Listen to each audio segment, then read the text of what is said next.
सांग देव, मले बाजारला जायचं नाही असे बाई का म्हणतात?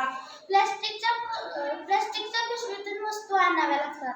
वस्तू डब्यात भरून प्लास्टिकच्या पिशव्या फेकून दिल्या जातात. त्या गटारात तुंबतात व नाला तुंबतो. शेत नांगरताना प्लास्टिकची जाळी वर येते, त्यामुळे पीकही येत नाही. जनावरांच्या खाण्यामध्ये प्लास्टिकच्या सुकून पिशव्या आला की जनावरांचे ओरण ओढते, म्हणून बाई बाजारला जायचं नाही असं म्हणल्या. श्रुतिका, कॅरी बॅगा इतरत्र फेकून दिल्याने काय होते? कॅरी बॅगा इतरत्र फेकून दिल्याने गटारे तुंबतात. जनावरे त्यांना चारा समजून खाऊन मरतात. समुद्र किनाऱ्यावरील कासवांसारखे जलचरही मरतात. शेतात पीक येत नाही. सजीवांना धोका होतो. छान. ईश्वरी, सांग, हरणीचे मरण का ओढवले?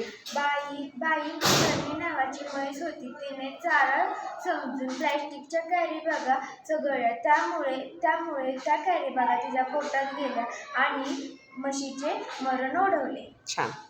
स्वरांजली, काळी माय ओसाड होत आहे असं तुला का वाटते? नांगरलेल्या जमिनीतून प्लॅस्टिकची जाळी अडकते.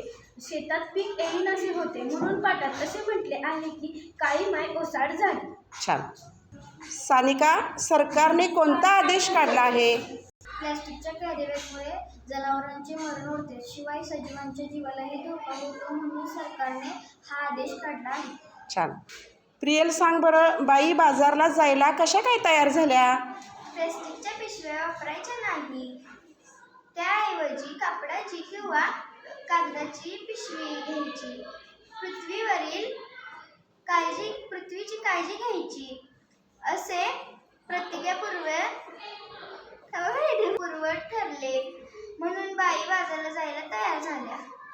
छान. सांग सई, समुद्र किनाऱ्यावरती जलचर का मरून पडले? समुद्रातील पाण्याच्या प्लॅस्टिकच्या कॅरीबॅगा विखरा पडला म्हणून विळखा पडला म्हणून समुद्र किनाऱ्याच्या जलचर प्राणी मरून पडले. छान.